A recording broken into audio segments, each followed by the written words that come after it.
안녕하세요. 저는 수리논술을 가르치는 정석환입니다. 만나 뵙게 돼서 반갑습니다. 날씨가 추운데 이렇게 참석해 주셔서 감사합니다. 혹시 여기 대부분 이제 재수생은 없는 것 같은데요. 재수생이 있어요? 혹시 연수 있어요? 있어요.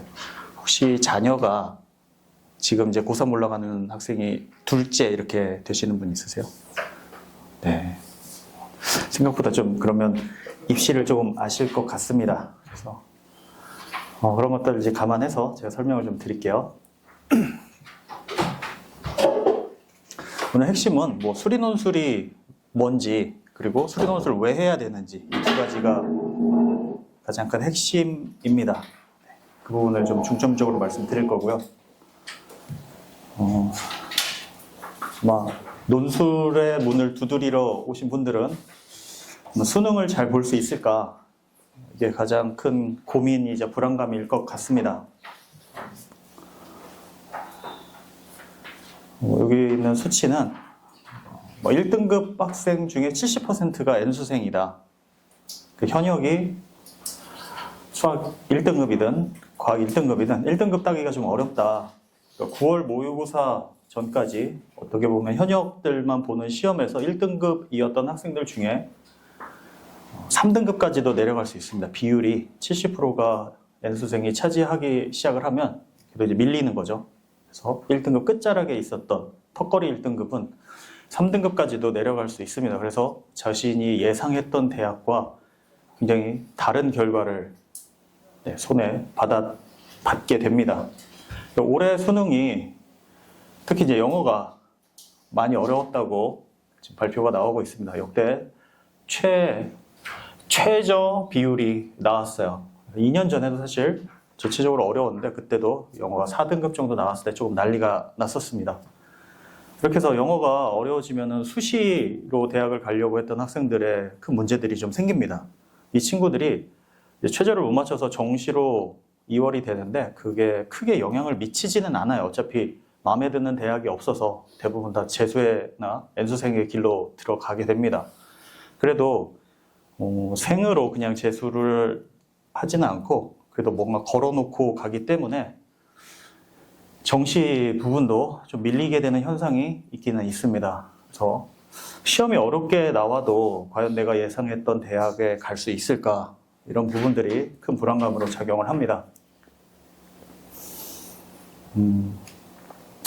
우선 수리논술과 수능수학의 차이점을 알고 시작을 해야 될 것 같아요. 수리논술이 뭔지 제가 이 짧은 시간 안에 이거를 100% 이해시키기는 어려운데 그래서 비유를 들어서 여러분께 좀 설명을 드릴게요. 수리논술은 여러분들이 생각하시기에 서술을 해야 되는 거, 설명해야 되는 게 가장 큰 부담감으로 작용합니다. 그래서 제가 요리랑 비유를 이제 들 건데요. 부모님이 요리를 잘 하시는 분들 기준으로 요리를 잘 하는 분이 그 요리 방법을 잘 설명할 수 있는 건 아니죠. 요리를 잘하는 것과 요리 방법을 잘 설명하는 게 좀 별개입니다.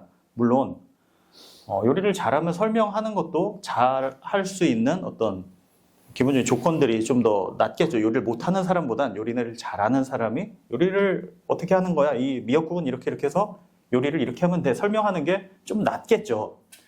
그렇게 생각하시면 됩니다. 수리논술도 수학을 잘하면 유리하긴 하지만 절대적인 건 아니다. 설명을 잘하는 사람도 있다. 미역국을 맛있게 끓이면 요리책도 잘 쓸 수 있을까? 이걸 좀 잘 아셔야 되는 게 수리논술을 왜 해야 되는지도 이거랑 일맥상통하게 연결이 됩니다. 그래서 우리 학생들이 하고 있는 수능 수학은 이렇게 생각하시면 돼요. 그냥 간단하게 미역국 얼마 넣고 얼마 넣고 순서 이런 게 없죠. 여기에는 그냥 다 때려 박아 넣어서 끓여도 미역국이 나오긴 합니다. 맛이 있을지도 없을지 모르지만 어쨌든 미역국이 나오니까. 왜 이렇게 비유를 들었냐면 수학 문제에서 과정은 상관없고 어쨌든 답이 맞으면 이 학생의 부분 점수나 감점 없이 그냥 온전한 점수를 주기 때문에 그래요. 그래서 이렇게 때려 넣어서 미역국을 끓였다고 잘 끓였냐 못 끓였냐 이런 어떤 성취를 판단하는 게 아니기 때문에 그래요. 그런데 수리 논술은 이렇게 레시피를 생각하시면 돼요. 근데 요리 초보들이 봤을 때 이 레시피를 보고 과연 미역국을 끓일 수 있을까? 좀 어렵죠. 네, 아마 이게 요리를 오래 하셨던 분들은 알 텐데 처음 보는 학생들이라면 뭐 건미역 20g, 20g은 어떻게 재지? 막 이거부터 부담스러웠어요. 뭐 이렇게 저울 같은 거 꺼내서 20g을 재는 사람도 있을 수 있고 국거리 230g, 그럼 400g 고기를 또 자르고 있고 막 상상 이상의 행동들을 합니다. 네, 그래서 이게 이렇게 가야 되는 건 맞는데 현실적으로 불가능해요. 이렇게 하던 학생들이 갑자기 이런 이상적인 정량화, 계량화 그리고 딱딱 맞춰서 하는 게 좀 어렵습니다. 그걸 교수님들, 출제자들 평가하시는 분들로 다 알고 있기 때문에 이상적인 건 이렇지만 중간에 적정한 타협점을 찾습니다. 네. 이건 안 되고 이건 어렵고 그 사이 어딘가. 네.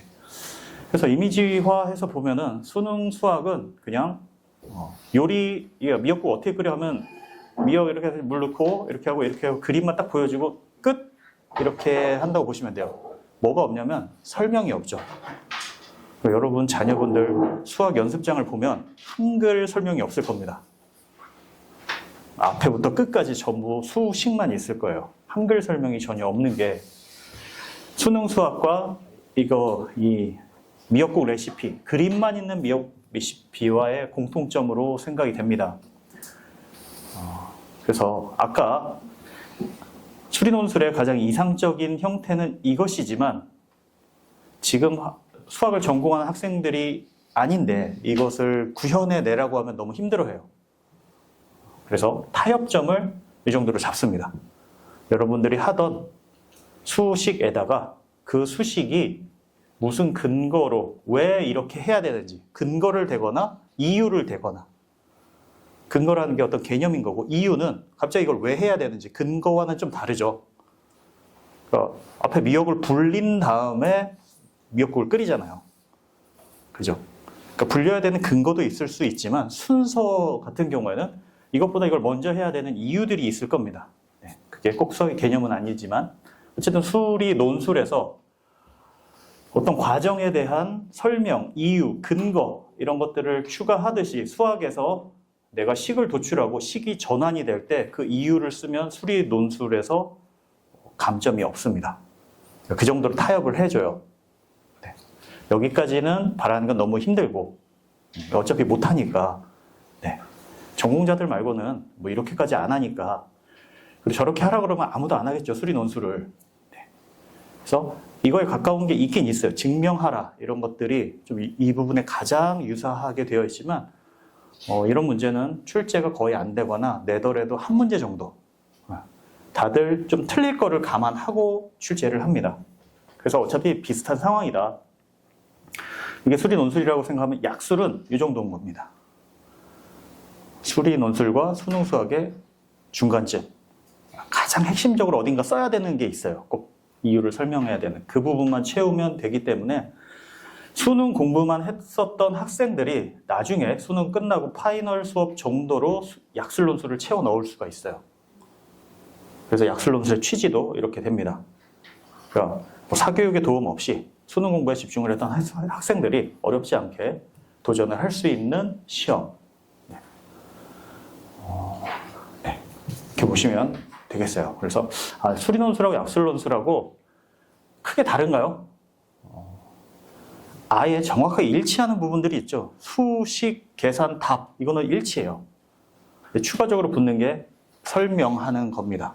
왜 이렇게 하는지, 왜 이 식이 나왔는지, 왜 미분을 했는지, 왜 적분을 했는지 그 이유를 대는 게 수리 논술이라고 보시면 돼요. 그러니까 두 마리 토끼가 아니에요. 양쪽으로 뛰어가는 게 아니라 같은 방향인데 내가 토끼를 이제 잡는 것에만 집중을 했다면 이제 어떤 설명을 드려야 돼요. 왜 잡아야 되는지 이런 내용들을 좀 적는 게 수리 논술이다. 아예 다른 방향이 아닙니다.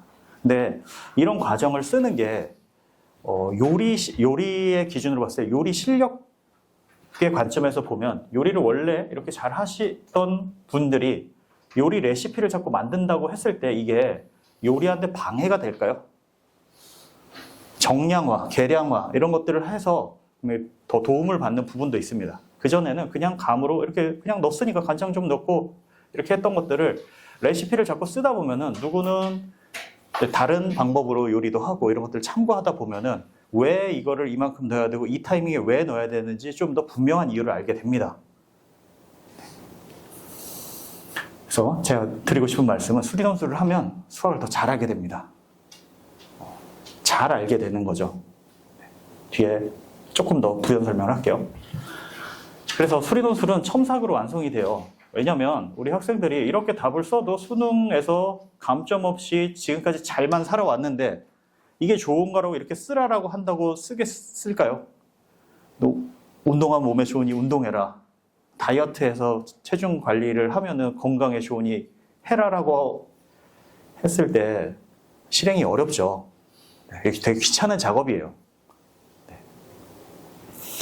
그래서 저희는 강제적으로 시킵니다. 이게 수리논술에서 다른 수학 강의랑 가장 다른 점이 학생의 풀이를 계속 지속적으로 검토하고 보완을 해주는 작업, 그게 첨삭이죠.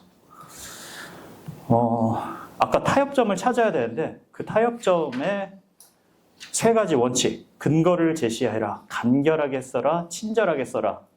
갑자기 뭐 친절도 나오고 전혀 수학적이지 않아 보이지만 근거 제시, 뭔지 딱 느낌이 오죠? 이 간결을 오해해요. 제가 이렇게 쓴 제 잘못일지 모르겠지만 오해하게 만드는 표현인데 간결하게 써라 이러면은 길게 쓰지 마라 이런 뜻 같죠. 네, 학생들은 오해합니다. 길게 쓰지 말라고? 그럼 나 길게 못 쓸 것 같은데 안 써야지. 안 쓰면 0점이에요. 그러니까 안 쓰는 것과 쓰는 것으로 놓고 보면 쓰면은 거의 감점이 없어요. 이게 잘 썼냐 못 썼냐의 문제가 아니에요. 얘가 이걸 아냐 모르냐, 언급했냐 안 했냐, 설명하려고 했냐 안 했냐지 설명을 아름답게 굉장히 논리적으로 수학적으로 엄밀하게 잘 따졌냐 그게 좋긴 한데 좀 부족하더라도 설명을 하려고 했고 이 부분을 표현은 좀 엉성하지만 언급을 했으면 감점이 없다라고 보시면 돼요. 10% 20% 이런 게 없습니다. 물론 논리적인 결격이 좀 커면 감점이 있겠지만 아 얘가 이 내용을 설명하려고 했네, 이 부분을 고려했네, 이게 확인이 되면 감점이 없다. 그래서 이 간결 앞에 더 고려해야 될 게 써야 되는 거예요. 간결하게 못 쓰겠으면 길게 쓰면 돼요. 우선 쓰는 게 제일 중요하고 그 길게 쓰는 것보다는 조금 더 나아가야 될 방향이 간결하게 쓰는 거예요. 많이 쓰는 건 절대 좋지가 않아요. 그걸 이제 함축하고 압축해야 되는데 여러분 시 쓰는 게 편할까요? 아니면 일기 쓰는 게 편할까요? 시는 함축을 해야 되잖아요. 많이 연습한 사람들이 그 언어를 좀 능숙하게 뽑아내죠. 연습을 많이 해야 돼요. 간결이라는 것 자체가 학생들이 많이 부담을 느끼고 선생님이 간결하게 쓰라고 그래서 못 쓸 것 같아서 안 썼어요. 이런 학생들이 꽤 많아요. 그래서 간결하게는 지향점이고 우선은 쓰는 게 중요하다. 안 쓰면 0점이다. 네. 왜 간결하게 쓰는 게 본인을 위해서가 아니라 채점하시는 분들을 위해서예요. 네. 자, 이 친절하게 써라. 이거는 이 그림하고 이어지는 내용입니다. 수리논술이 전기에도 있지만 수능 끝난 11월 한 14일부터 11월 30일까지 2주에서 20일 이 사이에 거의 몰아서 모든 학교들이 대부분 시험을 봅니다. 한 7, 80%가 그때 보니까. 근데 그 시기가 이제 대학에서는 제일 바빠지기 직전이에요. 교수님들은 기말고사도 출제를 해야 되고 12월 되면은 시험도 같이 보기 때문에 시험도 보고 채점도 하고 조교들도 바빠지는 시기입니다. 그래서 다른 것보다 인내심이 좀 많이 부족해지세요. 인자하신 교수님도 이렇게 왕창 쌓여 있으면 어떤 악의를 갖는 건 아닌데 못 알아보겠으면 깊게 고민을 안 하실 확률도 있어요. 그렇죠? 못 찾아? 안 썼네? 네. 네가 못 찾게 했으니까. 네. 뭐 그렇기 때문에 이걸 채점하시는 분한테 떠먹여 드려야 돼요, 완전히. 그래서 어떤 식으로 써야 교수님들, 채점하시는 분들이 이걸 효율적으로 보자마자 3초 안에 채점을 할 수 있도록 작성하는 연습을 첨삭을 통해서 합니다. 제가 또 이제 비유를 들었어요. 제가 전에는 수학을 그리고 수리 논술을 아무리 설명을 드리려고 했지만 이해시키는데 번번이 실패를 했습니다. 그래서 좀 이제 이미지화를 시킬 수 있도록 이번엔 업무 메일을 좀 예를 들었는데요. 뭐 어떻게 됐을까요? 안녕하십니까? 산업안전교육 담당 땡땡땡입니다. 한 달 동안 어떻게 지내고 계신가요? 좋죠. 안부 인사도 묻고. 근데 지금 어떻게 돼 있다고요? 좀 이제 인내심이 없어요. 왜 이런 메일을 보냈어요? 갑자기 여기 서로는 일단 화가 갑자기 치밀어 오르기 시작을 합니다. 지금 할 일이 많은데. 그 안전교육 일정을 안내해 드린다고 합니다. 길어요. 그러니까 이걸 다 읽지 않으면 무슨 내용인지 알 수 없게끔 써놓은 게 안 좋은 거예요. 수학 문제를 풀었는데 여기서부터 여기까지 끝까지 다 읽어야 내가 필요한 부분 점수들이 있는지 없는지를 하나하나 다 찾아내야 되는 이게 좀 교수님들한테 불친절하게 느껴집니다. 그래서 채점의 용이성, 이게 제 생각에는 수리논술 답안의 가장 핵심 어떤 방향입니다. 자, 이거를 이제 신입 사원이면 이제 사수, 이제 이걸 가르쳐 주시는, 일을 가르쳐 주시는 분이 이걸 이제 첨삭을 해준다라고 하면 이런 부분들은 이렇게 쓰시고, 이게 제일 중요하잖아요. 빨간색. 이게 잘 드러나게 써야 돼요. 제가 여기 빨간색 밑줄을 그은 거는 이게 답안에서 채점이 일어나는 부분이기 때문에 그래요. 이게 있냐 없냐를 찾기 위해서 여기서부터 여기까지를 다 읽으셔야 돼요. 그러니까 교수님이면은 수학을 평생 하신 분들이잖아요. 맨날 수식만 봤는데 이 답안이 흥미가 있을까요? 1도 흥미가 없어요. 이 친구가 잘했는지 못했는지도 사실 별 흥미가 없어요. 그냥 나는 이걸 빨리 채점하고 내 할 일을 빨리 하고 싶은 마음이 강할 겁니다. 그래서 이 채점 기준에 들어가 있는 이런 것들을 눈에 띄게 교수님이 여기 있네 5초 만에 끝낼 수 있도록 답안을 어떻게 배치를 바꾸든 잘 드러나게 쓰는 게 중요하다. 그래서 업무 메일도 이렇게 쓰면 목적, 제목, 뭐 어떻게 내가 할 일 그냥 컴팩트하게 그냥 보내줘요. 이게 간결하게 쓰는 건데 이게 쉽지 않은 거예요. 그런데 이거 이렇게 간결하게 못 쓸 거면 어떻게? 어쨌든 이렇게라도 쓰긴 써야 된다. 안 쓰는 게 제일 나쁘다. 지향점은 저희는 제 첨삭은 여길 향해 갑니다. 그래서 이전에 있었던 이 빨간색들 채점 요소만 뽑아서 좌측 정렬로 다 붙여놓은 거예요.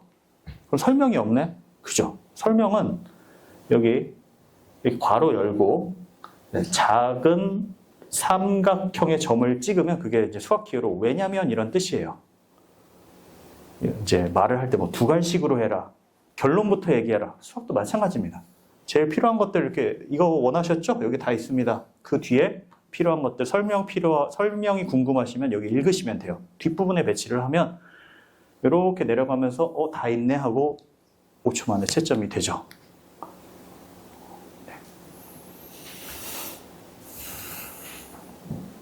그래서 이런 업무 메일을 가장 핵심적인 내용만 간결하게 전달하는 것. 수리 논술도 이렇게 어쨌든 이렇게 많이 어쨌든 이렇게 채워내는 것도 능력인데 이러면 첫 번째 이제 교수님의 화를 부를 수 있는 것과 또 하나의 안 좋은 점이 하나가 더 있어요. 이거 쓰는데 시간이 너무 오래 걸립니다. 별로 안 되죠. 요만큼 쓰는데 몇 분 걸릴 것 같으세요? 풀 사이즈로 볼까요? 여기서부터 여기까지 10분 넘게 걸려요. 이게 소문항 하나고 이게 한 10개쯤 있는데 9문제쯤인데 그럼 쓰는 시간만 90분인 거예요. 거짓말 같죠. 10분 안 걸릴 것 같은데 10분 안 걸리는데 7, 8분은 걸립니다. 그게 문제인 거예요. 근데 이렇게 쓰면 몇 분 걸릴까요? 1, 2분에 돼요. 내가 가진 생각, 그걸 다 펼쳐 보이는 게 답안 작성이 아니고 필요한 것만 적으면 시간도 남고 채점도 빠르게 되고 일석이조죠. 이게 바로 일석이조. 이런 첨삭이 이루어집니다. 그래서 수능 수학은 이렇게 되어 있고 수학 해설, 우리 이상향 이렇게 되지만 수리논술, 현실과의 타협 여기를 생각하시면 됩니다. 그렇게 어려운 게 아니고 두 마리 토끼도 아니고 내 수학 실력을 더 단단하고 엄밀하게 해줄 수 있는 진짜 공부다. 이제 학생들이 그러면 안 좋다는 걸 알지만 좀 암기식으로 갈 수밖에 없어요. 왜냐하면 지금 대부분의 수학 강의가 강의식이잖아요. 너네는 이렇게 따라하면 돼. 아, 저렇게 하면 되는구나. 응용이라고 해봤자 비슷하게 흉내내는 거예요. 그래서 학생들이 제일 어려워하는 게 뭔가 새로운 환경에서 첫 발을 내딛는 것, 첫눈에 첫 발을 내딛는 걸 되게 어려워합니다. 이래도 되나? 선생님 풀이를 알려주세요. 제가 따라할게요. 이런 자세들이 많은데 수리 논술은 시험장 가면 정말 처음 보는 그런 형태의 문제들도 되게 많아요. 난이도랑 상관없이 그 낯섦을 어려움으로 느끼는 경우도 많이 있습니다. 그런데 아까 말씀드렸듯이 근거, 이유 이걸 자꾸 생각하다 보면 내가 이 발을 내딛는 그 이유가 스스로 정당화를 할 수 있어요. 힘이 생기겠죠. 자, 또 가장 중요한 거죠. 수리논술을 해야 하는 세 가지 이유. 첫 번째는 수리논술이 여러분이 오해하고 계시는 그 오해를 우선 깨드리겠습니다. 수리논술은 인원이 적다. 이런 얘기 많이 들으셨나요? 예전에는 또 몇 년 전만 해도 수리논술 폐지된다. 사교육을 조장한다. 막 이렇게 얘기를 했는데 이 얘기는 수리논술 적지 않다. 비중이 꽤 크다. 그런 단례를 들어 보이겠습니다. 정시 20%. 이만큼이 수시인데 이 수시 중에서도 이 두 개 합치면 80%. 그런데 수도권 놓고 보면 한 60% 가까이 됩니다. 수시가 정시랑 비율을 해보면 6대4 여기까지도 되겠는데 3.6%면 되게 적은데 근데 뭐죠? 전체 대학이기 때문에 그래요. 수리 논술을 실시하는 대학에서 보면은 얼마요? 14%로 할게요. 네, 14%. 14%면 쏠쏠한데, 그죠? 수리 논술 실시하는 대학 정도로 보면 정시 35%, 수시 65%, 어느 정도 60%. 뭐 많진 않아도 적다라고 할 비중은 아닌 것 같아요. 네. 근데 수시 지원 비율 보시면 이제 9월 달에 모의고사 끝나자마자 다음 주에 수시원서 작성을 합니다. 수시원서 지원 6장의 수시를 지원하는데 논술이 지금 계속 가장 많은 학생들이 지원하는 전형이에요. 45% 조금 더 넘는 것 같은데 제일 많은 학생들이 지원한다는 게 매력적인 걸 수도 있고 할 게 이거밖에 없는 경우 두 가지인 것 같아요. 자기 내신으로 가고 싶은 대학, 내가 희망하는 대학을 못 가니까 그 유일한 길이 논술 전형밖에 없는 경우가 가장 많습니다. 그리고 뒤에서 말씀드릴게요. 주요 대학에서 논술 비중을 보면은 중앙대 같은 경우가 좀 많이 뽑는 편인데 20% 뽑습니다. 아까 14% 정도에서 중앙대는 그러면 좀 많이 뽑는 편이다. 그리고 이 학교들 가면 굉장히 잘 갔다라고 하죠. 대략 한 14%, 15% 많이 뽑습니다. 그렇게 적은 건 아니다. 가장 메리트인 게 이거죠. 정시로 갈 수 있는 대학보다 한 2단계 이상 높은 대학을 갈 수 있다. 이 학생 같은 경우에 제일 잘 본 게 2합 5예요. 더는 말씀 안 드릴게요. 2합 5. 네. 실대를 가려면 올 2등급이어도 못 가요. 국영수사가 전부 다 2등급이어도 시립대에 못 갑니다. 올 2면은 건동홍 생각하시면 돼요. 네. 이 건국대 이 학생도 얼마 3합 8 맞췄어요. 이 친구 둘 다 이제 홍대도 같이 합격을 했습니다. 그래서 3합 8, 2합 5라는 얘기가 3합 8, 그죠? 2, 3, 3 이거 이제 제일 잘 본 등급이 건대, 홍대. 그리고 그러니까 이 친구들이 다 최상위 일반에 있었던 학생들이에요. 지금 최상위 일반에 있었던 학생들은 100%다 수시로 붙든 이제 뭐 정시 점수가 돼서 수시를 포기를 그냥 아예 안 받든, 왜냐면 그 대학은 그냥 수능 정시로 갈 수 있기 때문에 그냥 안 치는 경우가 많습니다. 최상위 반은 안타깝게도 이 친구들이 많이 열매를 따와야 되는데, 제가 그렇다고 야 수능 망하기를 바라고 있는 건 아닌데, 수능이 또 잘 나와버리면 같이 시험 해보고 한두 대학밖에 시험을 안 보러 가는 경우도 꽤 있어요. 그래서 왜냐면 자기가 9월까지 혹은 10월까지 수능 점수, 모의고사 점수를 기반으로 어쨌든 9월에 원서를 쓰니까 자기가 갈 수 있는 대학 적정 한 2개, 상향 2개, 하향 2개, 이렇게 한 6개 정도를 고르게 배치를 하는 게 좀 안정적이죠. 학생들은 6개를 전부 다 상향하고 싶어요. 네, 한 장 한 장 너무 소중해요. 저희 될 것 같은데 이거 안 쓰면 후회할 것 같다는 말을 굉장히 많이 듣습니다. 저는 속으로 그 쓰면 후회할 것 같은데. 네. 그래서 이제 최상위권 같은 경우에는 이제 시험이 잘 나왔든 안 나왔든 어쨌든 잘 나오면 자기가 갈 수 있는 대학보다 더 위에 쓴 뭐 메디컬이나 이런 데 한두 개 치든다든지 잘 치러 안 가는 경우가 굉장히 많습니다. 네. 자, 그 다음으로는 더 높은 등급도 갈 수 있지만 망했을 때 이제 보험이 되죠. 앞에 이제 시립대 간 친구, 뭐 이화, 건대, 홍대, 이 친구들 다 홍대도 합격을 했고, 숭실, 인하, 세종, 인하 하나 빠뜨렸네. 한 명 더 있는데. 네. 인하대 한 명이 더 있습니다. 그리고 단국대 2명. 사실 여기까지만 해도 100분위로 한 86, 85 이 정도 해야 갈 수 있어요. 2점 중후반대 점수죠. 수능 점수가 2.5, 3.0 사이 정도 돼야 어쨌든 이 안에 들어갈 수 있습니다. 그 다음부터 뭐 조금씩 낮아지지만 수능이 좀 진짜 자기 예상과 정말 다른 그런 결과를 냈을 때 보험으로, 그러니까 내가 갈 수 있는 데보다 더 좋은 데도 갈 수 있고 내가 망했을 때 보험 역할을 하는 6장의 코인이 더 생기기 때문에 많이들 응시하고 있습니다. 그래서 수리논술을 해야 되는 이유가 3가지인데, 첫 번째가 뭐였죠? 생각보다 그렇게 적지 않다. 많은 인원을 뽑는다. 두 번째는 내가 갈 수 있는 대학보다 좀 더 높은 등급 그런 대학을 한번 시도해 볼 수 있다. 그리고 망했을 때 보험 역할을 한다. 생명보험이 되죠.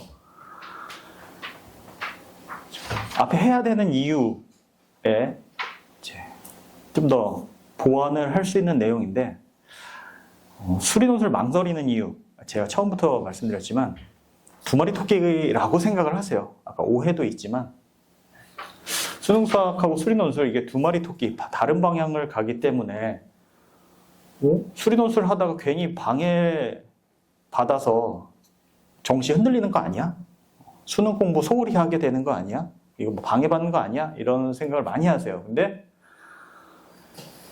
앞에 합격했던 학생들이 좋아서 막 쓴 게 아닙니다. 저기 이제 수학 1등급 받는 학생도 많이 있을 거 아니에요. 그죠? 근데 수학 1등급 받는 학생한테 수학 자신이냐 물어보면 대부분 수학이 자신이 없다고 해요. 그러니까 항상 1등급 맞을 자신이 없다는 거죠. 자신 또 그리고 개념이 부족한 것 같다.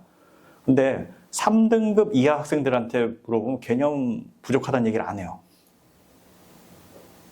그러니까 자기가 개념이 부족한지를 모르는 거죠. 등급이 올라가면 올라갈수록 자기가 부족해. 그걸 어디서 느끼냐? 논술 쓰려다 보면은 왜지? 이걸 계속 스스로한테 질문을 던지다 보면 내가 부족하구나. 근데 그걸 계속 써보고 안 되면 선생님한테 물어보고 자기가 아는 한 어쨌든 꾸역꾸역 써보다 보면은 이게 근거가 이거구나. 이렇게 써야 되는구나. 수리논술과 수능 공부를 함께 하면 수능 수학에 크게 도움이 됩니다. 수능에 많이 도움을 받았다. 수학 실력에 큰 도움이 됐다라는 게 99%예요. 네. 방해를 받는다. 잘 보십시오. 미역국만 끓이는 게 수학 문제를 푸는 거였으면 레시피를 같이 만들어가는 거, 그게 수리논술을 하는 거라고 생각하시면 된다고 했습니다. 그래서 요리를 하는데 레시피를 자꾸 만들면서 요리를 하면 요리 실력이 올라가요. 제대로 요리, 왜 중불로 해야 되고 왜 강불로 해야 되고 왜 이때는 불을 꺼야 되는지 다 이유들이 있어요. 저도 이제 백땡땡 이런 거 이렇게 보고서 따라 하면은 아무것도 모르는데 맛있게 되네? 나 재능이 있나 봐. 이렇게 해서 그런 착각을 좀 했습니다. 왜 이걸 먼저 해야 되고 거기서 보면 20분 끓이래요. 왜 20분을 끓여야 되는지 이런 게 되게 궁금했어요. 제가 수학을 해서 그런지 이유를 모르면 왜 저기서 20분을 끓여야 되지? 이게 소금을 얼만큼 넣어야 되고 왜 저만큼 넣어야 되지? 간장을 넣으면 왜 안 되지? 네. 근데 레시피를 자꾸 만들다 보면은 이제 계속 쓰다 보면 알게 되겠죠. 간장 대신 소금을 넣어야 되는 거나 이때 왜 이렇게 해야 되는지는 자꾸 레시피를 써봐야 요리하는 이유, 이 요리에서 언제 간을 하고 언제 뭘 다듬고 그 이유들이 더 정확하게 알게 됩니다. 그래서 수리논술을 하면 개념을 계속 파고들기 때문에 수능 수학 실력이 올라가다. 그래서 수리논술을 해야 된다라는 겁니다. 그래서 이제 다른 비유를 들어볼게요. 맛있는 요리 하나를 제대로 하는 것과 100가지 요리 할 수 있어. 이게 더 의미 있는 거 아닌가요? 맛있는 요리 하나 제대로 하는 게 중요하지 않나. 근데 학생들이 킬러 문항을 풀고 준킬러를 풀고 모의고사 풀고 이쪽에 치중을 하고 있는 거예요. 많은 문제. 아마 올해 이제 고3 학생들 중에 재수 들어가는 학생들한테 인터뷰를 해보면 무슨 공부 어떻게 할 거니 제가 이런 거 물어보죠. 맨날. 뭐 할 거냐? 기출문제 풀 거예요. 이 얘기예요. 네가 부족한 건 이게 아니야. 이것도 부족하지만 이게 결정적인 이유가 아니야. 하나라도 제대로 하는 게 없는 게 문제인 거야. 근데 제대로가 뭔지를 모르는 게 더 큰 문제죠.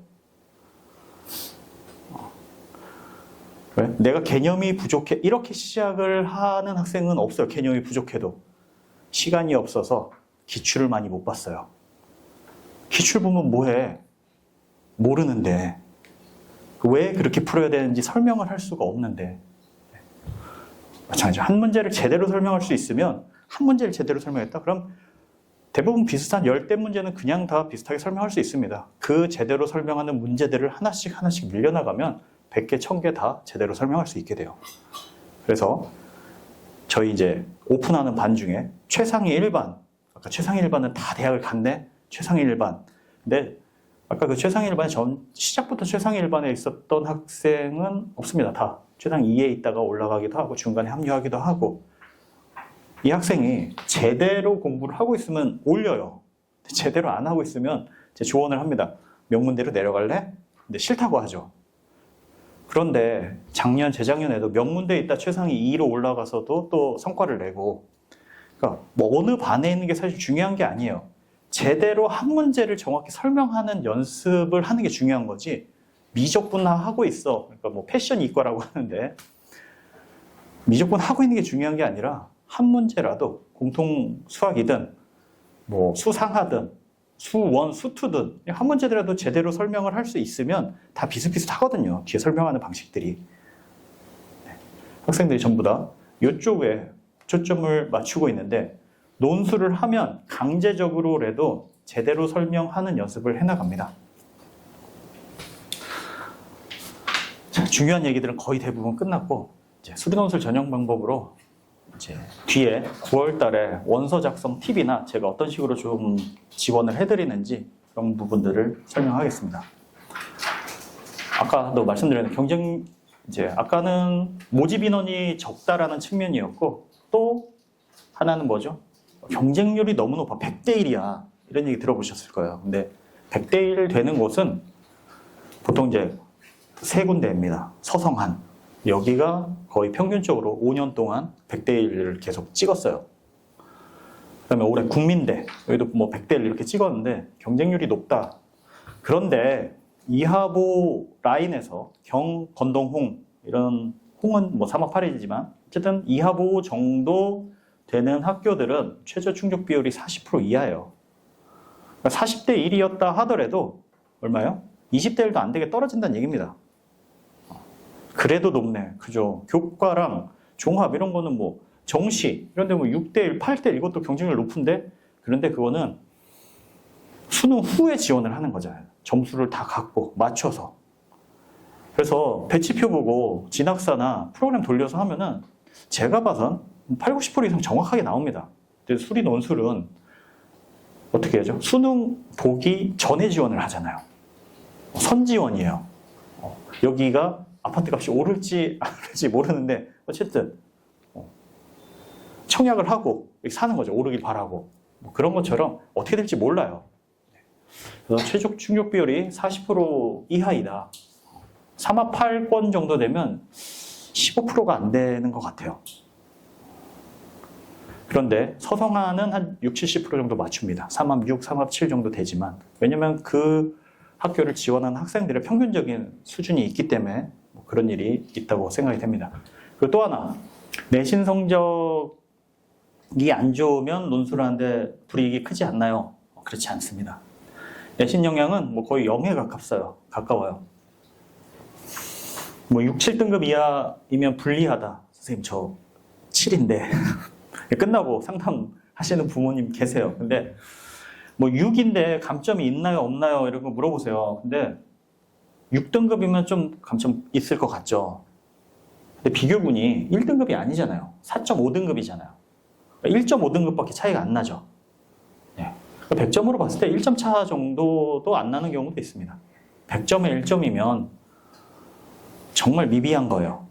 그래서 대부분의 대학은 내신 영향력이 거의 없다. 이렇게 알아두시면 되고, 근데 7등급이 내려가면 거기서 또 점수가 많이 깎이니까 지금까지 내신이 6등급이었다 그러면 3학년 1학기 때 이제 시험 때 자지 않고 일렬로 이렇게 번호를 쭉 세우고 찍지 않으면 다시 올라갑니다. 그래서 평균치를 내기 때문에 물론 이것도 학교마다 달라요. 평균을 내는 학교도 있고 그냥 5학기 중에 최상위 제일 높은 과목 국수영 사과에서 12개 뽑아라. 그러니까 학교마다 좀 다르기 때문에 보정치가 또 들어가요.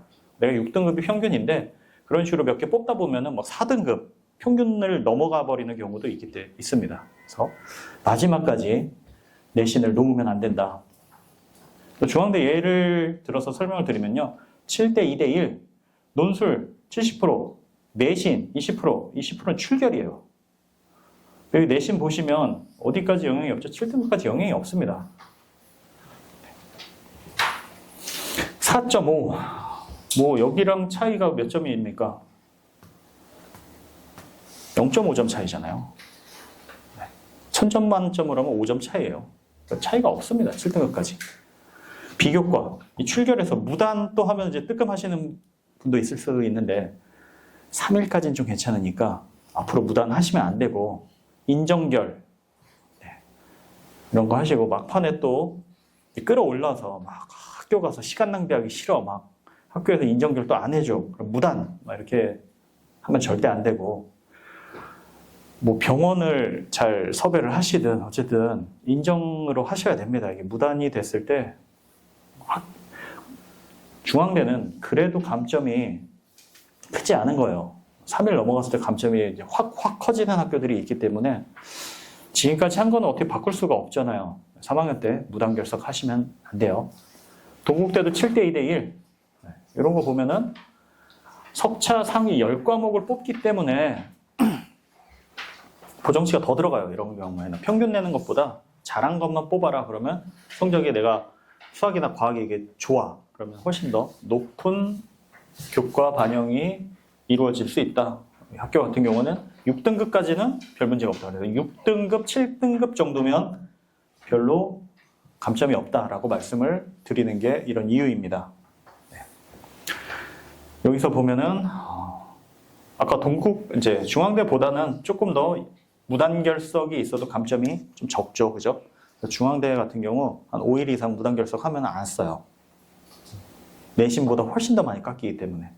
그래서 이런 부분들 고려해야 됩니다. 이거는 지금 말씀드려도 크게 와닿지 않으실 것 같아서 그냥 눈으로 보이는 거 하겠습니다. 보통 수리논술대학 정할 때 지금 이렇게 오신 분들이 다 등록하시는 건 아니고 미루다 이제 9월 원서 쓰고 오시면 좀 큰일 나기 때문에 좀 말씀을 먼저 드려요. 대부분 이제 확통기하 선택 과목을 했냐 안 했냐를 우선 갈리고 수능 최저 내가 맞출 수 있냐 없냐. 확통기하 했어. 수능 최저 못 맞춰. 이 중에 고르죠. 확통기하 했는데 수능 최저 난 좀 되는데 그러면 여기 굉장히 학생들이 선호하는 대학을 쓸 수 있습니다. 굉장히 선호하는. 확통기하를 안 했어. 여기도 괜찮은데 수능 최저를 맞출 수 있으면 학교도 되게 매력적인 학교도 많고 또 하나의 장점이 시험 난이도가 내려가요. 미적분만 보면 어렵게 낼 수밖에 없습니다. 지금 수학이나 수능이 왜 이렇게 뭐 불수능이라고도 하는데 수능이 왜 그렇게 됐을까? 범위가 수학은 특히나 축소가 자꾸 돼서 그래요. 범위가 넓으면 자유도가 좀 생기고 여기저기 구석구석 내면은 되는데 정해진 아주 좁은 범위에서 계속 내다 보니까 깊게 들어갈 수밖에 없죠. 꼬고 마찬가지로 미적분만 본다든지 여기 인하대, 아주대, 단국대가 제가 봐서는 여기 서강대급 정도로 난이도가 어려워요. 시험 난이도가. 이제 단국대는 재작년부터 쉬워지는 쪽으로 갈아탔고 아주대도 좀 쉽게 돌아섰습니다. 이렇게 알아두시고 자 여기서 이렇게 하는데 이거는 그냥 눈에 보이게 드린 거고 이렇게 하면 단점이 있어요. 그거를 이제 차차 말씀드릴게요. 그리고 수능 최저를 좀 더 중요하게 생각하는 학생도 있어요.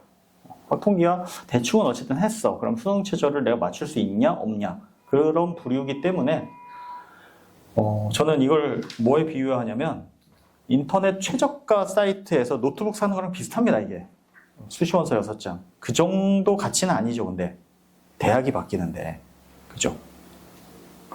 근데 이런 수치에 기반을 해서 내가 원서 6장을 고른다면 노트북 최저가 사이트 보고 고르는 거랑 다르지 않다.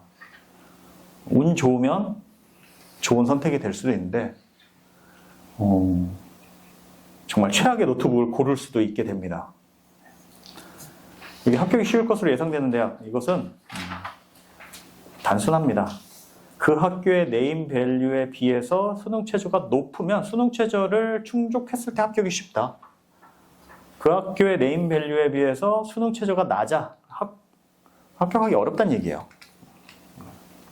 자, 그래서 성대 3합 5, 3합 6, 성대 3합 6이 조금 높거나 적당하지 3합 5, 반글 소지, 반도체, 소프트웨어, 글로벌 이렇게 또 있습니다. 지능형 소프트웨어 이렇게 네 군데는 3합 5예요 또. 네, 또 바뀌었죠. 올해 뭐가 바뀌었냐면 인문 학생이 자연을 칠 수도 있고 자연 학생이 인문을 칠 수도 있고 이제 좀 꼬아놨습니다. 성대는 수1, 수2까지만 출제가 된다고 해서 미적 안 한 학생들도 막 시험 친다고 하는데 안 돼요. 절대 안 됩니다. 한 3개년 기출 풀어보고 그래도 내가 다 맞는다 하면 몰라도 미적 선택 안 한 학생들이 합격까지 가기에는 너무 어렵습니다. 그래서 이 정도 참고하시면 좋겠다. 논술 자료집 올해 2,000부 제작했습니다. 그래서 저희 설명회가 6월 달에 있을 때 이걸 나눠드려요. 무료로. 그래서 그 설명회는 꼭 참석을 하시고 참석을 못 하셔도 이걸 꼭 받아가시기 바랍니다. 6월달 설명회 참석하시라는 이유가 이거 어떻게 보고 하는지 최저가 사이트만이 아니라 그 안에 들어가 있는 수치를 어떤 걸 뽑아내서 어떻게 우리 아이의 원서 작성에 도움을 받을 수 있는지에 대한 설명을 또 드리니까 들어오셔야 되겠죠. 어쨌든 수업까지 들으면 좋은데 그 못 듣더라도 이 책을 어떻게 활용을 해야 되는지 설명서를 좀 제가 설명을 드려야 될 것 같아요. 확통기하 안 했는데 미적분만 해도 되나요? 되죠. 확통기하는 이때 여름방학 때 방학 특강으로 됩니다. 한번 봤으면 좋은데 안 봤더라도 이때 합격까지 만들어 드릴 수 있습니다. 권동원까지는 무리 없어요. 중앙대도 방학 때 해서 충분히 합격이 가능합니다. 더 어려운 학교는 좀 더 준비를 해야 됩니다. 확통기하 선택과목 결정, 미적분만 해도 되나요? 미적분만으로도 되는 학교들이 이렇게 많이 있으니까 이거 참고하시면 됩니다.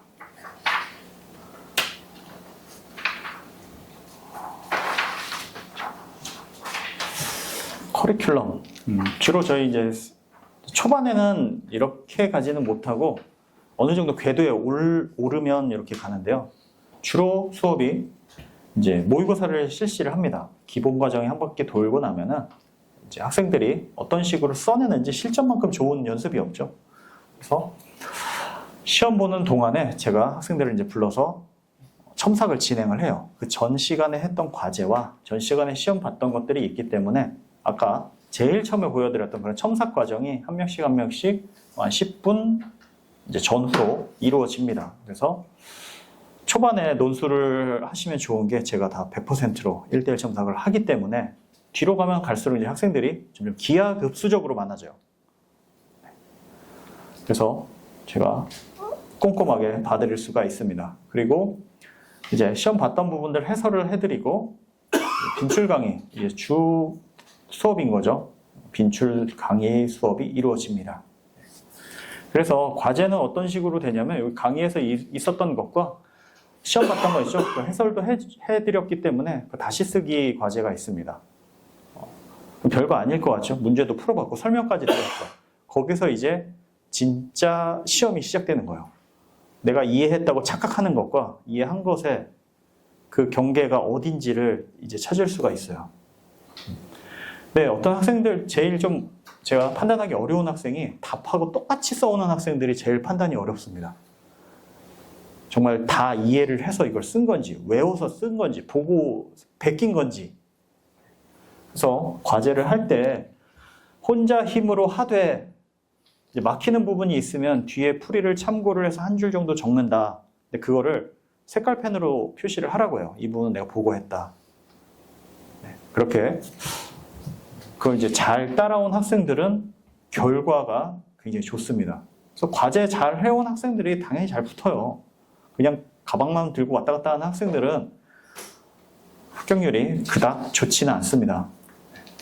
아까 원서 접수하는 거, 뭐 확통 했니 안 했니, 기하 했니 안 했니, 최저 맞출 수 있니 없니, 제가 봐선 이거랑 똑같아요 그냥. 그럼 인기 순위 제일 높은 거 사면 되나요? 소팅해서 이제 가격 100만 원에서 150만 원 노트북 인기 이렇게 보고 LG 아니면 삼성 이렇게 사면은 될까요? 근데 우리 학생이 맨날 들고 다니는 그럼 제일 가벼운 걸 사야죠. 그죠? 아니면 우리 학생이 뭐 디자인이나 건축이나 좀 무거운 걸 돌려야 돼. 그럼 성능이 좋아야죠. 좀 무게는 포기하더라도. 그런 디테일한 부분들이 드러나 있지 않아요. 스펙이 가벼운 거 있네. 이렇게 했는데 이제 고성능을 지향하다 보니 펜 소리가 엄청 시끄러워. 이게 돌아. 도서관에 못 쓸 거 아니에요. 그죠? 그리고 뭐 AS가 안 좋다든지 우리 학생한테 조금 더 정확하게 필요한 그 부분을 긁어줄 수 있는 아무래도 수리 논술을 제가 수리 논술을 하기 전에 학교에도 있었고 수학 선생님도 했고 수학 강사도 했고 초등, 중등, 고등, 뭐 올림피아드 이런 것들 다 해보긴 했습니다. 근데 수리 논술이 뭔지 몰랐어요. 진짜 해보기 전까지. 대부분의 현재 학교에 계신 선생님들, 입시 상담을 해주시는 분들, 정시 컨설팅 하시는 분들, 수시 컨설팅 하시는 분들, 수학 선생님 다 모릅니다. 이 수리 논술이. 어떻게 확신을 하냐? 다 제가 해봤기 때문에 이런 말씀 드릴 수 있는 거예요. 그럼 선생님들이 어떻게 추천을 하냐? 이 학생이랑 성적이 비슷한 학생이 작년에 거기에 수리 논술을 붙었어. 야, 너 성적 비슷하니까 단국대 건축학과 써봐. 되냐고요. 그 친구가 무슨 히스토리를 가졌는지 모르는데 얘랑 성적대가 비슷하네? 성향이 비슷한 것 같은데? 그 수학 실력 모르는 거잖아요. 그죠? 그 학교마다 스타일이 있고 이 친구가 뭐 수원이 강한지 수투가 강한지 미적이 강한지 또 뭐 서술을 잘하는지 어떤 부분을 어떻게 되는지 선생님들이 잘 모르세요. 그래서 그냥 대충 점수 맞춰서 가는 거는 이 최저가 사이트에 제 인생을 거는 것과 다를 바가 없습니다. 그래서 어쨌든 제가 제대로 된 원서 상담을 하려면 방학 때는 오셔야 돼요. 그래야 파악을 하겠죠. 정말 늦어도 원서 접수 전에는 오셔야 그러면 이 학생의 성향은 파악은 못하더라도 쓰지 말아야 될 곳에 원서는 걸러 드릴 수가 있어요. 그게 중요하죠. 이 친구가 능력을 발휘할 수 있는 대학을 원서 접수하면 제일 좋은데 그거는 짧은 시간에 파악하는 게 사실 불가능하고 뭘 막아야 된다? 100% 떨어지는 대학은 넣지 말아야죠. 이렇게 말씀드리면 수학과 쓰시면 안 돼요. 수학 좋아하는 애들이 가겠죠. 좋아하는 애들은 괜찮은데 잘하는 애들이 오는 게 문제니까 평균적으로 수학과 붙은 학생은 거의 0입니다. 0. 없어요. 수학. 네. 수학과를 그리고 잘하는 학생 쓰지를 않아요. 그냥 차라리 물리학과 가서 복수 전공해라. 제가 수학과 나왔지만 다른 전형과 달리 수리논술은 안 돼요. 이게 너무 힘듭니다. 차라리 교권 학종을 써라. 수학과를 그렇게 가고 싶으면 정시로 가든가 이렇게 상담을 하니까 그런 것처럼 어디는 뭘 쓰기가 괜찮고 뭘 안 되고 중앙대 예를 들면 3번 시험이 있습니다. 오전, 오후, 저녁. 오전에 쓰셔야 돼요. 수학 실력에 따라서 좀 다른데 오전이 쉬워요. 중앙대는 최저 충족이 15에서 23% 정도밖에 안 됩니다. 어쨌든 최저를 맞추면 벌써 80%가 떨어져 나가요. 그럼 거기서 시험만 잘 보면 합격할 확률이 굉장히 올라가지 않을까요? 근데 내 실력으로 절대 붙을 수 없는 시험지를 받는 것보다는 그래도 풀만한 시험지, 반대로 수학 실력이 출중하면 어려운 시험을 도전해야죠. 그렇죠? 그래서 오전, 오후, 저녁 어떤 학과를 지원을 할 것이냐 이런 부분들도 디테일하게 들어가서 따져봐야 됩니다. AS가 어떻게 되는지, 내구성이 어떤지, 이 화면에 SRG 퍼센트가 뭐 68%인지 100%인지 써 있어도 잘 모르잖아요. 그런 것처럼 학교마다 이 학과는 써도 되고 안 되고 이런 부분들을 설명해 드립니다. 뭐 또 하나는 아까 뭐 상향, 적정, 안정 이렇게 하는데 안정으로 제일 많이 넣는 데가 이 근방에서는 가천대입니다. 그죠? 근데 가천대라고 말하면 벌써 표정이 안 좋아지시는 분들이 많아요. 가천대 진짜 붙어도 안 간다고 막 이렇게 상담을 하실 때 벌써 빈정상해요. 제가 가라고 이런 게 아니라 그냥 우선 합격은 해놓자라는 거지 이 학교 가시라. 합격하고 결정하시면 되는 거 아닙니까? 그죠? 다 떨어지면 어떻게 되냐? 다 떨어졌을 때 가정을 해봐야죠. 그죠? 그리고 벌써 마음에 안 들잖아요. 가천대라고 하면. 나중 가면은 되게 감지덕지로 바뀔 수도 있지만 상향하는 대학은 제가 말하지 않아도 뭐 환경공학과나 물리학과 알아서 낮춰와요. 간호학과 이렇게 낮춰옵니다. 간호학과가 낮다고? 최상위권 학교들은 간호학과 오히려 낮아요. 중하위권은 간호학과가 좀 높지만 상위권으로 갈수록 간호학과가 입결이 제일 낮습니다. 어쨌든 알아서 낮춰오는데 가천대는 막 반도체학과 막 이런 데 막 써요. 아니 붙어도 안 간다며 왜 굳이 반도체를 써? 그냥 화공생명 배터리 쓰세요. 네. 그냥 붙고 나서 마음에 안 들면 안 다니면 되지. 꼭 반도체 써서. 근데 반도체가 쉽지 않아요. 반도체 많이 떨어집니다. 그래서 쓰지 말라는 거예요. 굳이 왜? 잘하는 애들 많이 오는데 뭐 할 필요가 있을까요? 네. 근데 화공생명 조금 더 디테일하게 들어가면 제일 많이 뽑는 게 화공생명 배터리랑 기계공학과인데 내가 20번을 항상 수월하게 풀어. 그럼 기계공학과를 지원하신 게 낫고 20번이 조금 걸려. 풀었다 못 풀었다 풀었다 못 풀었다 해 수능에서. 그러면 화공생명 배터리가 낫습니다. 난이도가 둘이 좀 차이가 있어요. 왜냐하면 나한테 적정한 시험을 봐야지 내 실력이 한 100인데 아니 한 300인데 100 정도밖에 발휘 못할 수 있는 시험은 좋지 않은 시험입니다. 실수 하나 하면 끝이에요. 그냥. 그래서 기계공학과가 두세 문제 더 어려우니까 차라리 어려운 게 많이 나오는 게 유리할 수 있다. 실력이 남는 시험은 그렇게 나한테 적당한 시험이 아닙니다. 그런 디테일함을 잡아드리니까 제발 원서 접수 전에는 오시는 게 좋겠죠. 우선 하지 말아야 될 거는 골라드릴 수 있어요. 더 일찍 오면 우리 학생들한테 최선인 대학을 그래도 골라드릴 수 있겠죠. 최악밖에 못 고릅니다, 나중에.